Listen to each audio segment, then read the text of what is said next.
is now a communicator and creative director at 2 Cents Creative in Atlanta, Georgia. Joseph Sojourner graduated from Firestone High School in Akron, Ohio. Sojo's high school friends describe him as shy, artsy, and a perfectionist. He's passionate about helping a young generation unlock their extraordinary potential.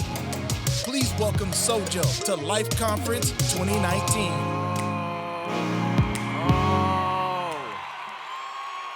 I have been waiting for this night right here. How are we feeling? Y'all, listen, I don't know how I could have got a better start. I mean, we started with Social Club Misfits, came in, had y'all jumping around after the pre-party, and then my friends Forever Free getting a chance to lead us in worship, and now it's my turn. How are y'all feeling tonight? Y'all got some energy left. And then y'all gonna go run a 5K after this. I don't know how y'all got this much energy in one night, but I tell you what, I believe that God's about to do some incredible things through y'all tonight, whether it's hitting the streets and running or whether it's just being in here and being able to run towards a brand new direction. Here's the thing. It's kind of weird to get an introduction or to even kind of tell you about myself because we've been hanging out for the past few days. I feel like I've talked to at least a third of you in the hallways. I feel like I've been hanging out like an hour and a half to 2 hours after every single night. But in case this is our first time getting an official introduction, yes, I'm from Atlanta, Georgia, and I get a chance to travel. Oh, okay, there we go, Georgia. I get a chance to travel all around the world and talk to young people as well as young adults, college, and young professionals about what it looks like to truly awaken to God's purpose in your life. And so when Life reached out to me and said, hey, we want to get you a chance where we would love for you to come and speak to this incredible group of 6,000 beautiful men and women about this idea, I can't stress enough how excited I was because I'm like, oh, I believe that there's something special about the group. I mean, I was here 3 years ago, but the thing about this is so many of you weren't even here 3 years ago. In fact, by a show of hands, how many of this is your first time to Life Conference? Yeah. Wow. And I truly think that God moves in this incredible way at this conference and allows you, all the guys, all the girls in this room to walk out these doors and truly change the world. Now, here's the crazy thing about the world we live in, the world that you live in, that I live in, is that we were all born into this crazy circumstance. We're not the first ones to walk this planet. Look at the person sitting next to you, say, you wasn't the first. You wasn't the first. Just tell them. Not only were they not the first, they weren't even the first generation. And so we were born, and not only were we just born and began to grow, but we had to grow and understand the world that we were born into.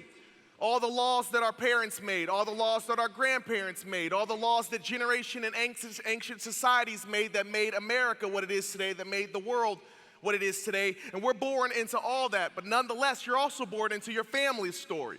And now you got to figure out how your family moves. You got to figure out how your mom and your dad move. You got to figure out how your brothers and sisters and your cousins and your auntie and your uncles and everyone is putting this pressure on you. And some of you are nodding already like, yep, that's my situation, Sojo. They be up on me every day. My mom been texting me since I got here talking about, did you wash? Hopefully that's not what she has been texting you, but I'm not sure. It's this crazy, huge world that we're born into. We're trying our best to not just navigate our situations, our family situations, and the world norms, but we also have these things called social cues.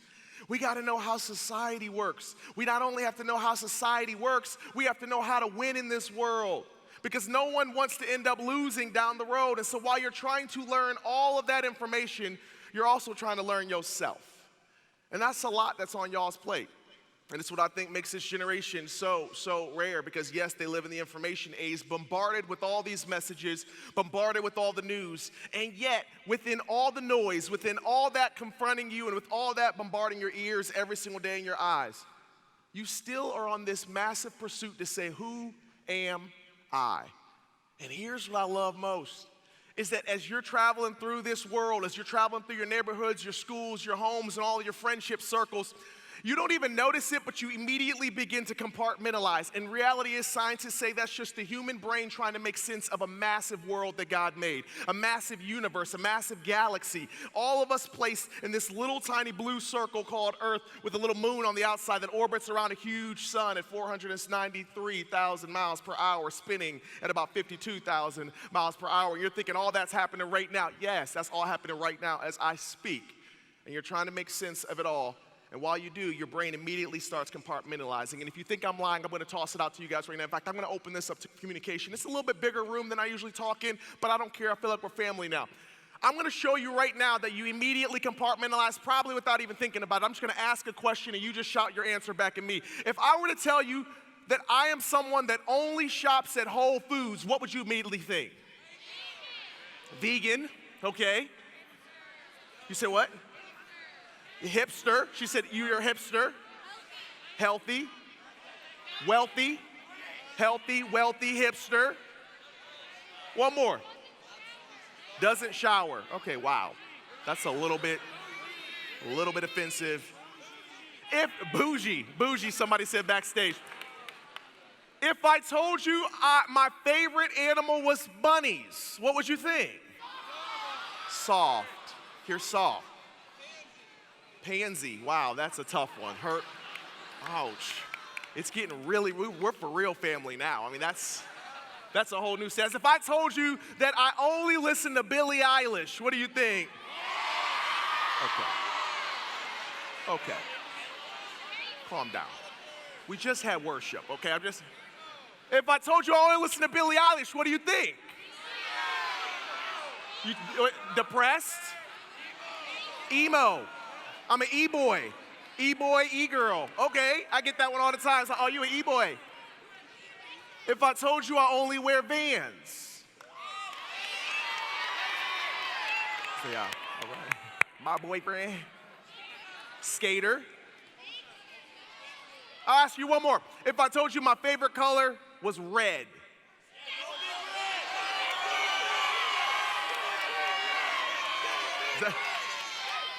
Is that your church color?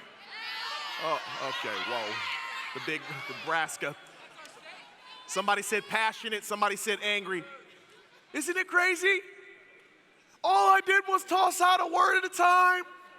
And for some odd, weird, crazy reason, this room began to ignite. Whole Foods, vegan, hipster, you don't shower. I said, Billie Eilish, oh, you an e-boy? You depressed? I'm like, no, I'm not. And do you see how as you're navigating through this world, our brains immediately begin to compartmentalize and immediately try to make sense, and we end up judging people by their covers, and we end up making assumptions about people and filling in those gaps that we're not quite sure, but all we know is all he talks about is bunnies and unicorns. He might be soft. I just don't know if I want to hang out with him. I'm a wrestler, I'm a football player. We don't want to talk about bunnies and all the new bunnies that just made it at the mall. And it's easy for us to begin to say, I'm not quite sure this person is who I want to hang out with. I'm not quite sure this person sizes up with who I am. But here's what's even more fascinating. That this generation, our generation, has truly done something that no generation before has ever done. And that is we've begun to shatter so many stereotypes that came before us. You look back at generations and say, hey, you know what? The way that women have been treated in years past, that's no more. From this point on, we're going to make sure that every single woman in this room knows that they deserve to be respected and they will not be treated like objects, and they will truly be somebody that can walk down the street and be judged by their minds, not by their bodies. That's what your generation did. And it's the generations before who said, you know what, because different colors can't get along because we're so different, your generation comes along. Our generation comes along and says, no, that's not how we're going to live, because we're going to follow people that don't look like us on social media so that we can understand their world better, put them in our friendship circles, and truly begin to change our schools, our neighborhoods, and our friendships. That's what your generation did.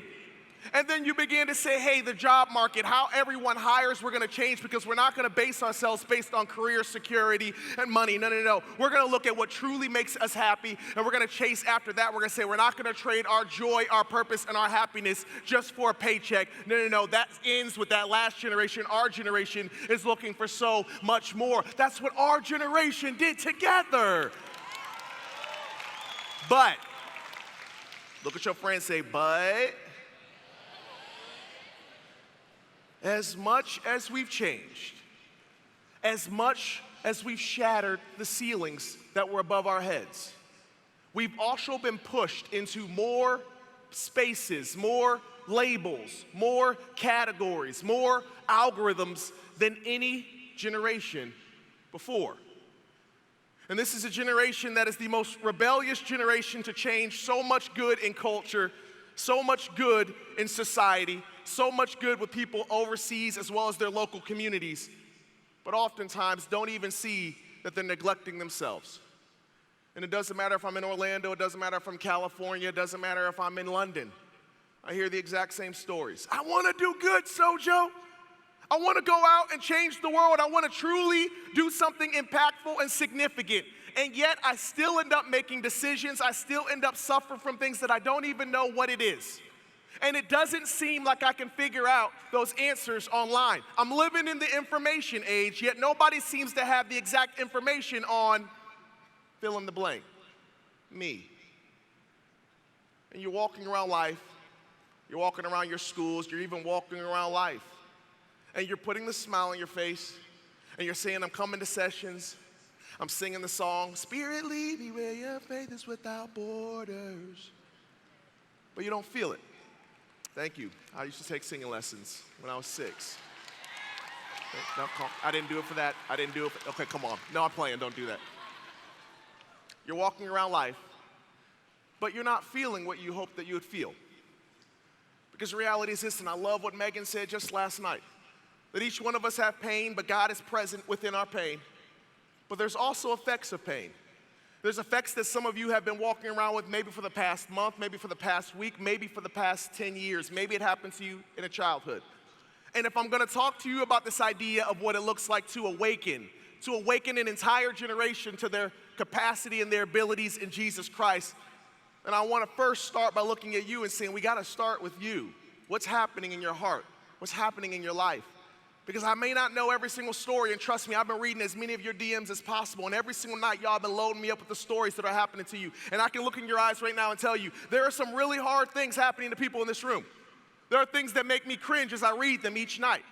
There are things you've said to me in the hallways that I'm like, I can't believe you sustained and went on past that. I can't believe you're able to endure with all that happening in your family and all that happening in your friendship circle. I can only imagine the kind of guy or girl that you are. God must truly have a plan for you, but reality is this, when you walk away, I understand that your story continues. We're all based on a true story, but it's not just our story. But each one of you are carrying around this load, and there's nothing worse than when I see a young guy or a young girl who literally throws in the towel because they say, you know what, nobody understands me. Nobody gets it. I've been carrying around this weight for so long, now I got a limp. I was injured a long time ago and never told anybody, and now I'm just bleeding out. And my friends are wondering why I'm so upset. My mom is wondering why I have so much anxiety. My cousins, my aunts, whatever who it is in my life is looking at me saying, what in the world is going on? And I want to put down my mask, I want to open up, and I want to tell them this is what's actually happening to me. But some of you in this room, some of you guys especially in this room know I can't let down my mask, because if they truly know what was going on, maybe they would look at me differently. And so you slap another label on yourself. I'm an athlete. You slap another label on yourself. I'm academic. You slap another label on yourself. You say, I'm the person that has to hold my family together. I'm the person that has to make sure I always keep a smile on my face. I'm the person that says that no matter what, I always have enough to keep going on. And you slap label after label after label. I'm depressed. I'm anxious. I don't know why I don't have friends. I'm weird. For some reason, I don't make sense. I'm broken. Whatever your labels are that you continue to slap on yourself, just as Chloe talked about a second ago, you keep putting them on, hoping that they'll become Band-Aids to cover every wound. But as you go up and up and up, you begin to lose yourself behind these labels. And as I sit at tables with guys and girls who are trying to talk to me through their labels, hey, Sojourner, I gotta tell you, I'm somebody that really struggles with this, and I'm somebody that never was able to do this well, and I say, time out right there. You already are telling me your labels. Do you even notice? Do you even notice that you've been shoved behind all these fake labels that are holding you down and holding you with so much away, holding you away, I should say, from so much of what God wants to give to you? And here's what's even more crazy, is I talk to guys all the time and young ladies all the time who say, well, I'm someone that's strong enough to keep going. It doesn't really bother me. I didn't have a dad. I'm like, me neither. I didn't have somebody there to give me all the attaboys, but that's okay because I'm tough. Some of you are looking at me right now and I can see it in your eyes. That's me. I have what it takes. I don't need help. I don't really know you well enough, so I'm not about to open up to you. I'm okay. I'm cool. I'm an athlete now. I'm the star quarterback. And you think that all the things that happened to you or didn't happen to you have no effect. The reality is this: scientists continue to study human evolution and exactly what's happening in your minds and exactly what's happening in the chemistry of human-to-human interaction. And as more and more people go on, as more and more studies are being conducted, they realize 70% of people in this room, and I'll repeat the number, 70% of people in this room are struggling with things that happened to them in their childhood, things that were said to them or things that were never said to them. And if you think I'm lying, if you think it's just preacher man up there trying to spew some numbers, I'll tell you what, I had a chance to watch a documentary because I'm a little bit of a nerd and I like to watch all that science stuff on the side so that I understand exactly human psychology. And they put this mother in front of a baby, and I know some of you ladies and guys are gonna be like, I can't believe he's showing this video. I'm so mad at him. Sojo's so rude. Don't worry about that. I want you to hold on because there's a point to this video. But just in case you think you're unfazed, just in case you're wondering how energy works between man and woman, man and man, woman and woman, I want you to look at this experiment with the baby, because if a baby can feel it, imagine what you can feel that maybe you've never even admitted before. If I'm lying, I'm flying. Take a look at the screens. Babies this young are extremely responsive to the emotions and the reactivity and the social interaction that they get from the world around them. This is something that we started studying 30, 40 years ago, when people didn't think that infants could engage in social interaction. In the still face experiment, what the mother did was she sits down and she's playing with her baby, who's about a year of age. I'm like a girl. Oh. And she gives a greeting to the baby gives a greeting back to her. Yeah. This baby starts pointing at different places in the world, and the mother's trying to engage her and play with her. They're working to coordinate their emotions and their intentions, what they want to do in the world. And that's really what the baby is used to. And then we ask the mother to not respond to the baby. The baby very quickly picks up on this, and then she uses all of her abilities to try and get the mother back. She smiles at the mother. She points because she's used to the mother looking where she points. The baby puts both hands up in front of her and says, "What's happening here?" She makes that screechy sound at the mother, like, come on, why aren't we doing this? Even in this 2 minutes, when they don't get the normal reaction, they react with negative emotions, they turn away, they feel the stress of it, they actually may lose control of their posture because of the stress that they're experiencing. Okay. I'm here. And what are you doing? Oh, yes. Oh, what a big girl. Yeah, some of you are like, I was about ready to punch her. I know. Maybe it's what you never received. I'm talking to the young guy, the young girl in here who didn't have a dad, didn't have a mom. Maybe they were in the home, but they weren't present. I'm talking to the person in this room who was looking for affirmation, but never received it. I'm looking for the person that, although nobody said anything to you, they looked at you a certain way.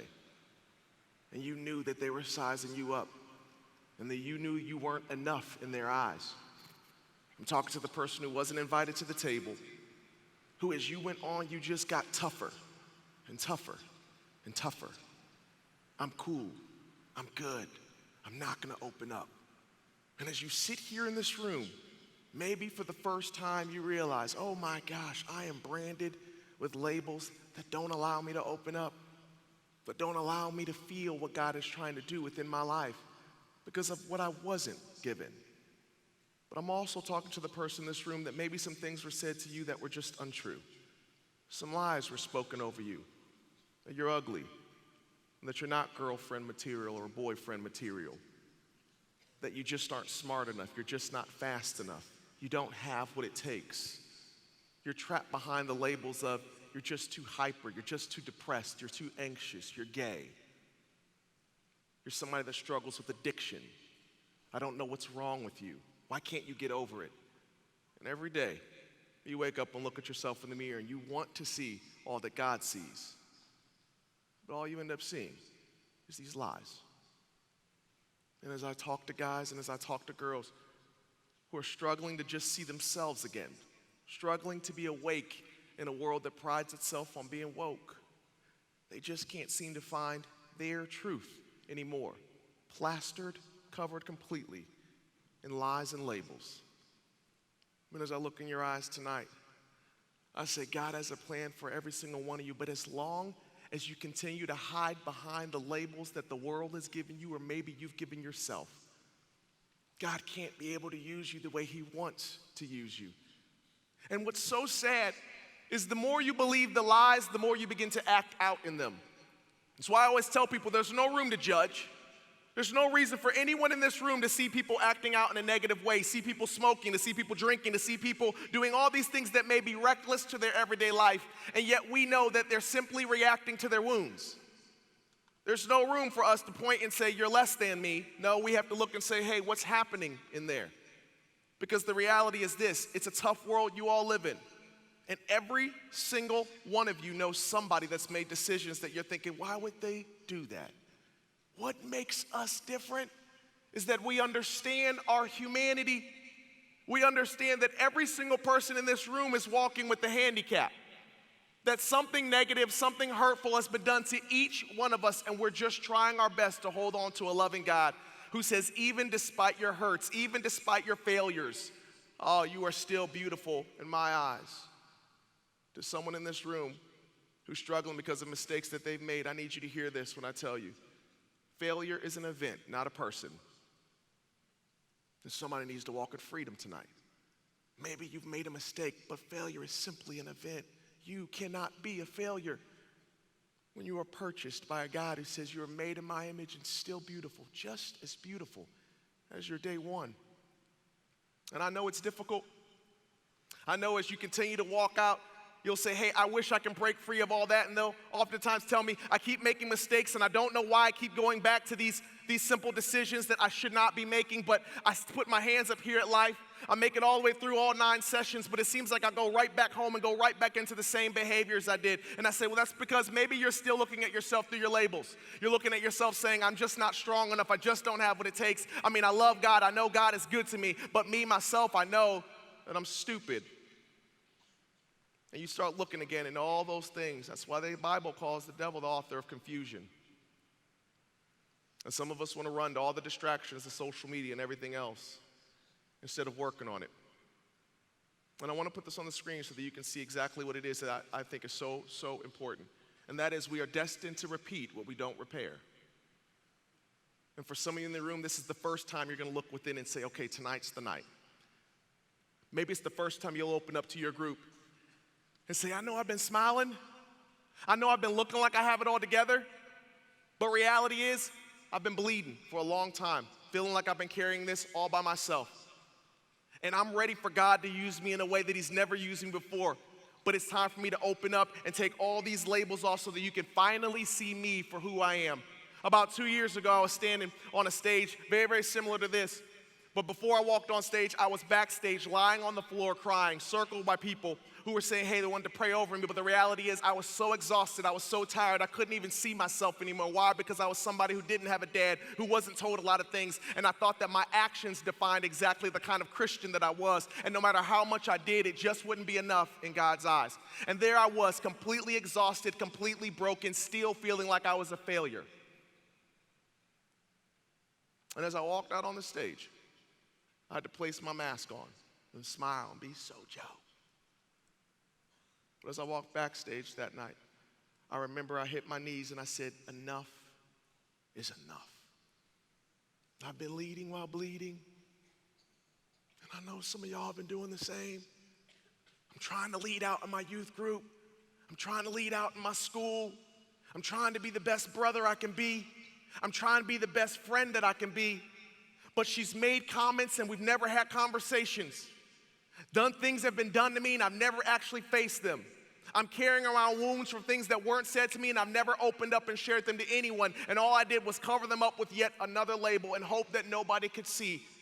But the reality is this: I'm leading while bleeding.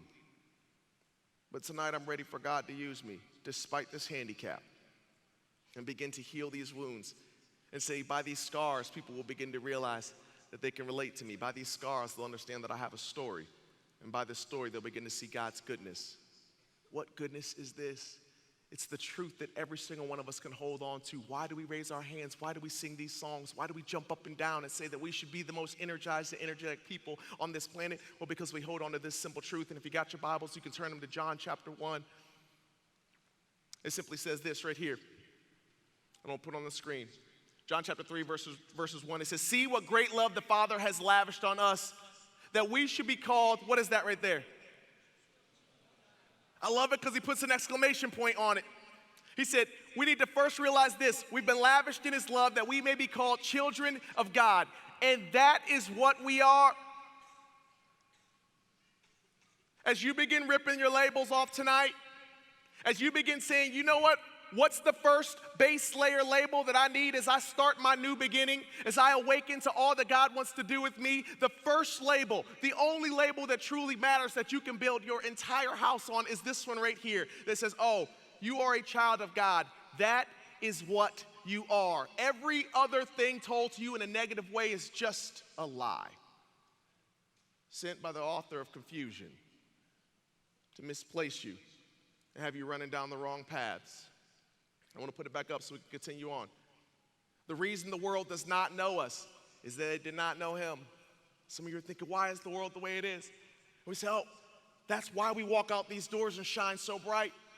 Because the more that they begin to see God in you, the more they begin to see his story shining through you, the more they'll begin to respond and say something about her is completely different. Dear friends, now we are children of God, and what we will be has not yet been made known.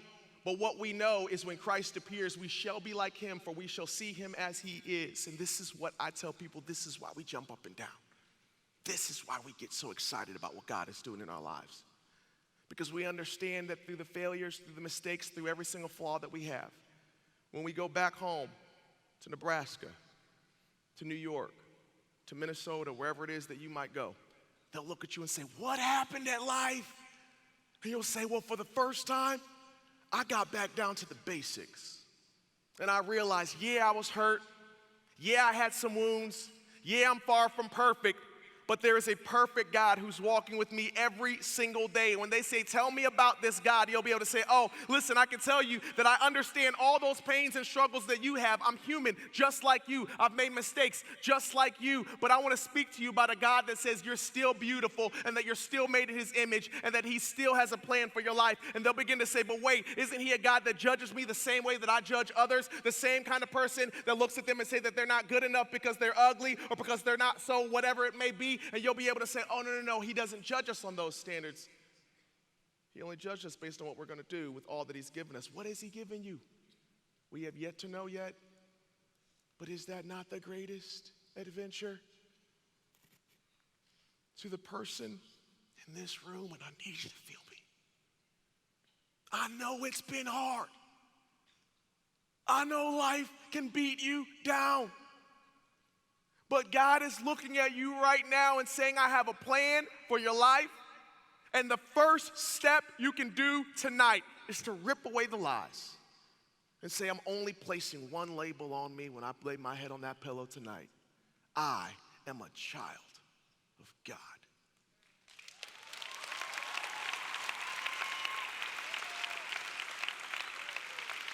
And what happens next? Only the world knows.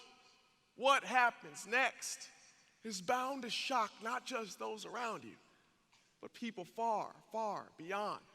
Because as God begins to work and show you the new labels, the new you, as you begin to bump into Jesus and find the rest of you, because maybe you've only found a little bit, and he begins to awaken you to so much more, and you, and you, and you.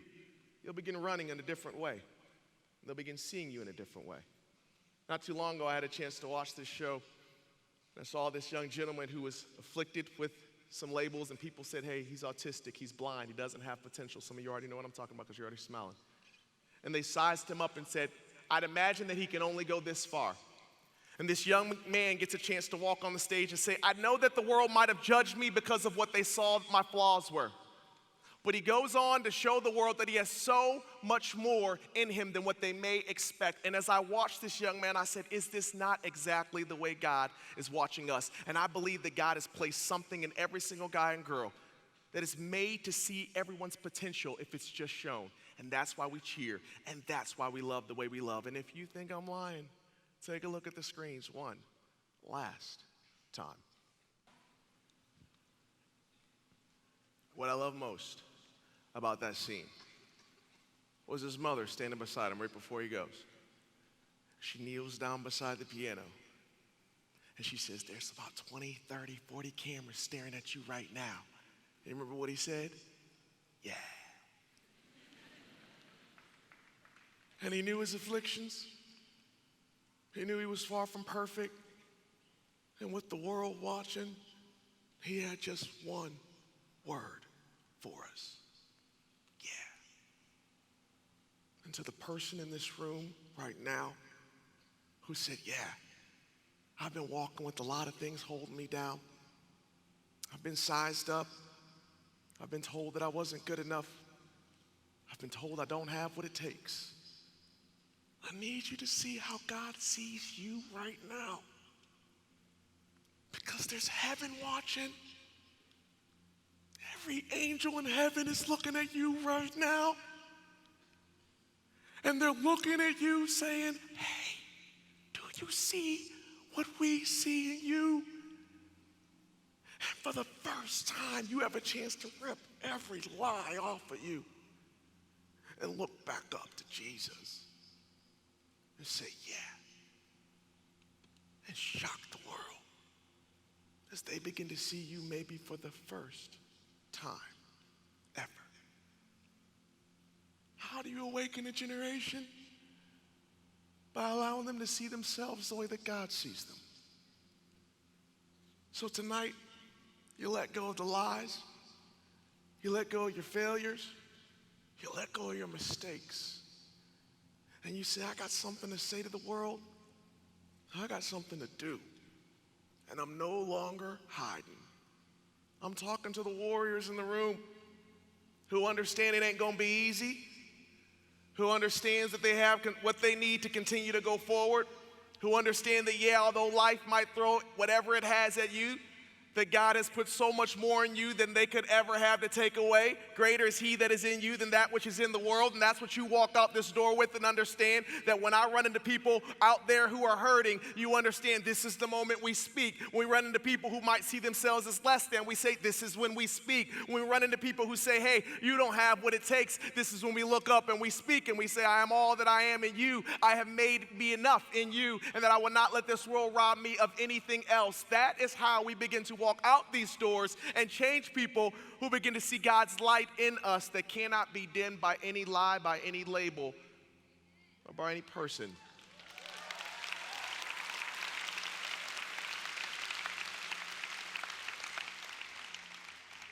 My name is Joseph Sojourner. I didn't have a dad. I was bullied most of my childhood. I didn't speak from the 3rd grade all the way to the end of 11th grade. I never went to a school dance, never was chosen, never was picked, never even spoke until senior year. And if someone would have told me your voice mattered, I would have looked at them and said, no, not me. You don't know who I am. I don't have what it takes. I can't even speak in a classroom, less known a school bus, never on a stage. But there was a youth pastor who looked in my eyes the same way that mother looked in that young man's, who said, oh, you don't know who you are just yet. You don't know how you've been made just yet. I want you to begin to speak. Can you say something, Sojo? And I said, well, I can't really say anything. I just started talking about 2 weeks ago. That was my senior year. And he said, you just started talking 2 weeks ago? I said, yeah.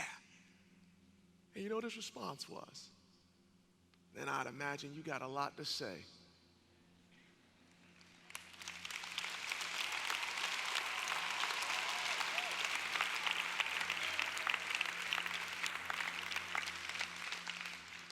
I know it's not easy. I read every single story. I feel you when I hug you, look in your eyes and see all that God's placed in it. But tonight, I want you to see it. And as this band comes up and sings this song, I just want you to do this for me. I want us all to just lower our heads. Just lower your heads for me right now. I don't know what's been said to you. I don't know what lie has been told. But we're singing this song of saying, God, we're focusing on what you say I am, who you say I am. And maybe for the first time, you'll begin to tear away every lie and say, from this day forward, I'm only looking at myself through the label that matters most. I am a child of God. To God, Jesus, tell me the rest. I'm ready to go on the greatest adventure of my life. And here's what I want as she sings this song. I don't want you to run down forward. I want you to think about the labels, think about who you are, and then I want you to think about just one person. Because if we're awakening a generation to exactly who they are, I want you to think of just one name. And as she sings, I don't care if it's the first verse, I don't care if it's the second verse or the chorus. When you think of the one person that you're like, I want to help this person see themselves the way that I see them, the way that God sees them, I just want you to stand up where you are in your seat. When you stand, it simply signifies, I understand who I am, and I'm ready to help somebody else see who they are. And as we all pop up one by one in our own time, we'll begin to see a generation awakening to all that God is going to do through them. This is your moment.